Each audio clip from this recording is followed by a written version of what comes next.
Ano po yun, ma'am? Hindi ka nakakaintindi ng English. Tatagalogin ko para sa'yo. Ano sa tingin mo ginagawa mo?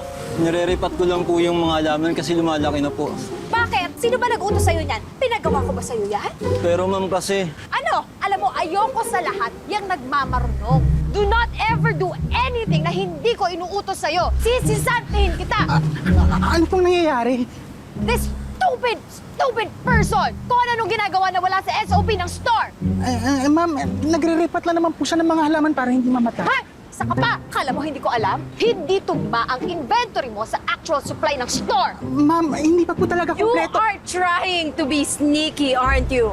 Ha? Ma'am, hindi naman po. Hindi pa lang talaga po tapos. Kasi ngayon ko pala... Tumigil ka! Alam mo, pag nalaman ko na may ginagawa kang kababalaghan sa supply sa ukahan ng tindahan, I will have you arrested! Do you understand?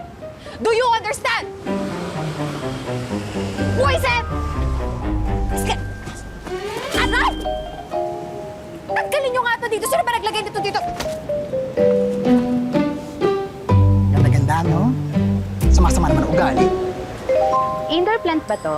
Yes! Pwede yan sa loob ng bahay, ma'am. In fact, once a week mo lang yan siya pwede i-water. Di ba? Madaling alagaan. Anong pangalan nito? That is... sensation. I think.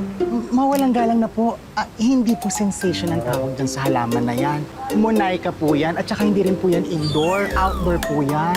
At sa pagdidilig naman po, hindi po pwedeng once a week kasi mamamatay po yung halaman. Dapat po at least araw-araw. Tell you to interrupt. Masyado kong nagmamarunong. Sino ba talaga sa inyo ang tama? Of course, me! Ako yung store owner. Empleyado ko lang yan. Empleyadong walang alam. See what you did? Umalis yung customer natin. Masyado ka kasing bida-bida. Next time naggawin mo to, mawawalan ka ng trabaho.